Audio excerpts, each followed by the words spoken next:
Well, I have a long time. I cleared out some storage on my phone, so I have a long time I can record. 39 minutes and 46 seconds. So, this is my review on Flash vs. I have to say this at the beginning so I know what video this is. I've been having problems with this. This is my review for Flash vs. Arrow and The Brave and the Bold. The first two crossovers for the Arrowverse. I'm gonna put my head through. So, what the hell was I going on about? Flash vs. Arrow, right? I don't know if these were supposed to be. I don't know if one would consider this the same crossover, because even though they came out around the same time, it almost seems like Brave and the Bold was an afterthought. It's like the Jimmy Neutron and Fairly Odd Parents crossovers. It's like there were three of them, I believe, but it's like one focuses on the world of Fairly Odd Parents and the other focuses on the world of Jimmy Neutron. It was like that, basically. What was that called? Like the Jimmy Timmy Power Hour or something like that. But so the Arrow one, which is Brave and the Bold, focuses on the on Star City and like the world of Arrow, and the other one focuses on Central City and the world of the Flash. So it's really cool. So Flash vs. Arrow is the first one, chronologically speaking, so that's one we're going to review first. They do all of these weird things to make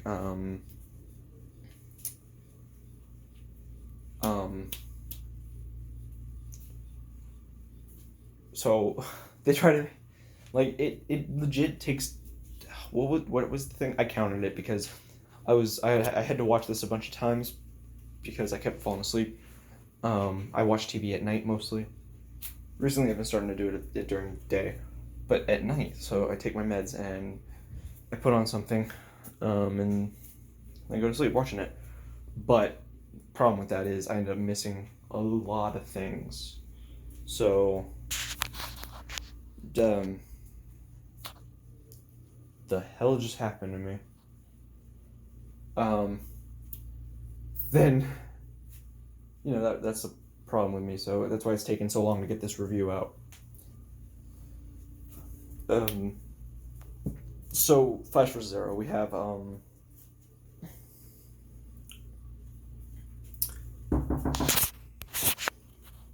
was one of the nurses. You guys heard that beeping earlier? That was Zach going. Anyways, tangents. This time it's not my fault though. Well, kind of is. Anyways, there's a lot of dialogue in these crossovers that are kind of funny.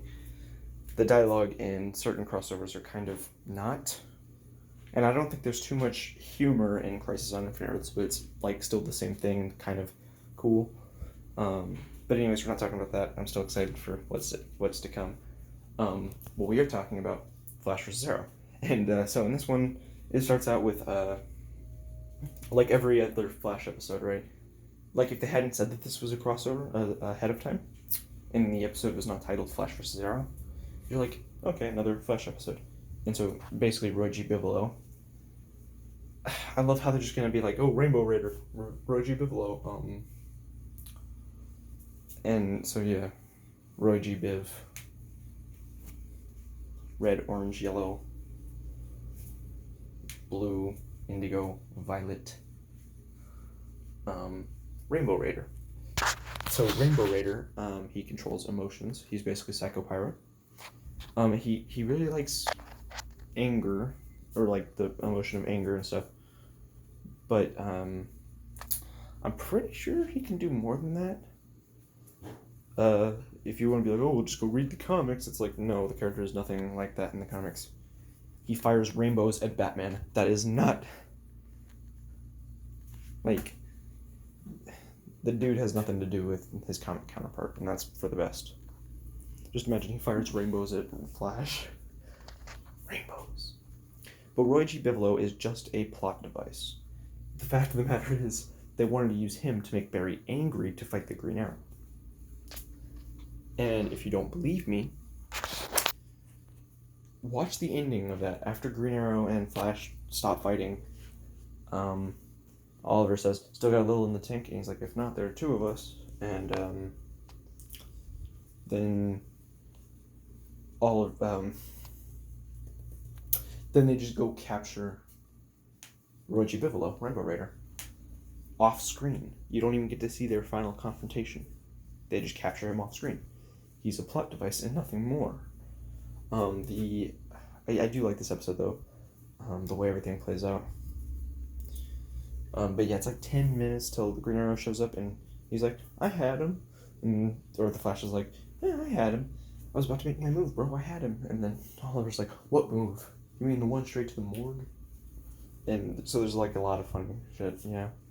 And then the next crossover, I'm gonna give this one a 9 out of 10.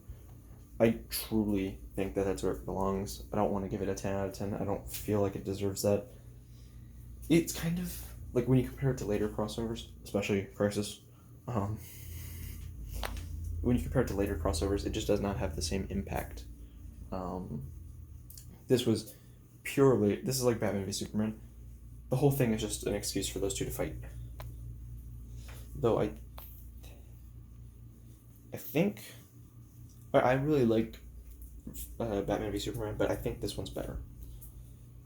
I think this one's better than that movie. I don't know. I think I like the movie more, but when I think critically about that movie, it's not that great. I still love that movie though. It used to be one of my favorites. Now my favorite movie of all time is Avengers Endgame. And it's even better when I think of Avengers Endgame and Infinity War as a single package. So, anyways, we're not talking about that. That tangent was on my fault. What was on my fault? Now for Brave and the Bold. So Batman the Brave and the so that one is named after a comic series, Batman the Brave and the Bold, which is I believe it was number 247 that introduced the Justice League. I will correct myself down in the down in the description if I'm wrong. Hopefully I remember to do that. So don't quote me on that. Go look it up for yourself if you're interested. But this is named after the book that introduced the Justice League. Now, honestly, since they can't use the name Justice League, I think they should call themselves the Brave and the Bold, because it's better than Super Friends. Anything is better than Super Friends. So, oh man, I do want to see Super Friends versus the Legion of Doom in the Arrowverse, though. What would they call I guess you have to have the Legion of Doom. Because what else would you call it? Like, the Legion of Doom and the Super Friends, the Justice League and the Injustice League. Like, what else would you do? I don't understand right now. So, there's that. But this one is actually a more serious crossover. It dives into both characters. Though when I was watching it, I was like, "Oh yeah, that I remember." Or I was like, so when I was thinking, it wasn't when I was watching it. No, it was when I was thinking about it. I was like, "Oh yeah, I remember that time that Harbinger was almost killed by a boomerang." I was just like, wow. Wowie, wow. But then, the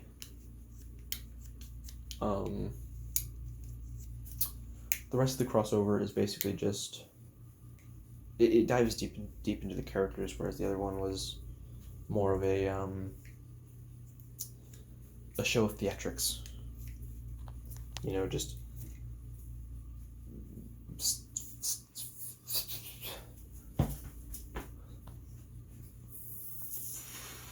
I can't word right now. It was spectacle, that's what it was. And so, you know, nothing really important, but it's really, that one was more fun. This one is more of a breaking down the characters they've established. You have Oliver torturing everybody, because Oliver is like Batman, and Barry is like Superman, basically.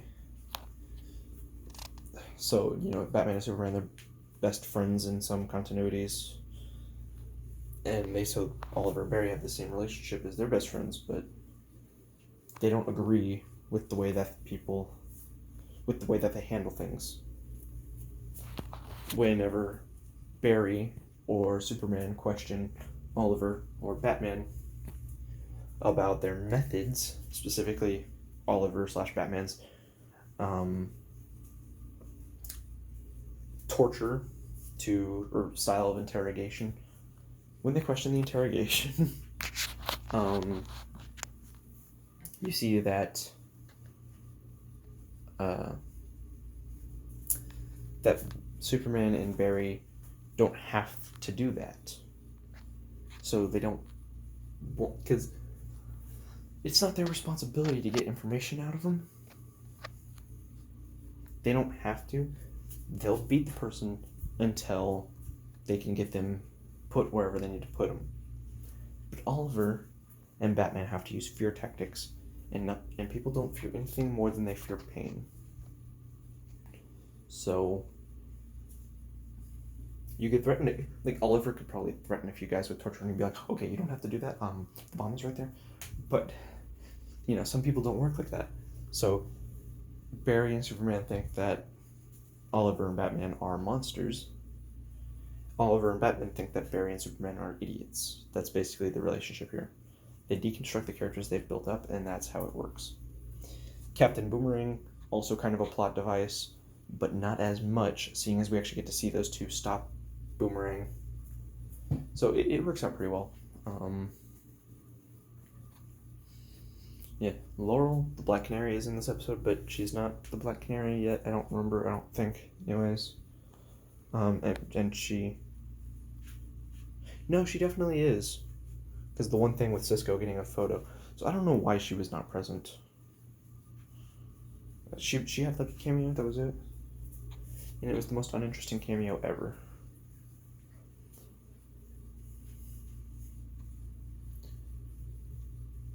Ow. She is really intelligent though. Like, she showed that she's more intelligent than some of the Robins. She's all like, so the Arrow was in Starling City. The Arrow was in Central City, helping out the Flash. Barry is here in Starling City. Oliver says it's a follow-up. That means Barry's the Flash. They have that kind of thing going on, so it's kind of interesting. But I give this episode a 9.2 out of 10. The other one is a flat 9. This one is a 9.2. So I like this one a lot more. Though I think it's a bit tedious upon rewatches, whereas the other one is purely spectacle, so you get to enjoy it more. Whereas the other one, if you watch it like 3 times in a row like I did, it certainly gets a little annoying at times. So Flash was Zero I had to watch like 3 times in a row because I wanted to review them the same. But I think these crossovers were separated by a week upon their release, because that's what they mention in the actual show, is like, yeah, a week ago, whatever. So I think these were separated by a week, which is why I'm unsure if they're supposed to be the same crossover. Sure, crossovers have been separated by a week before, I think, but they were clearly still part of the same thing. So, yeah. But as a whole, this package, I think, like, separately, it's 9 out of 10, and then 9.2 out of 10. But as a whole, I think this is a 9.5 out of 10 if you count the whole package.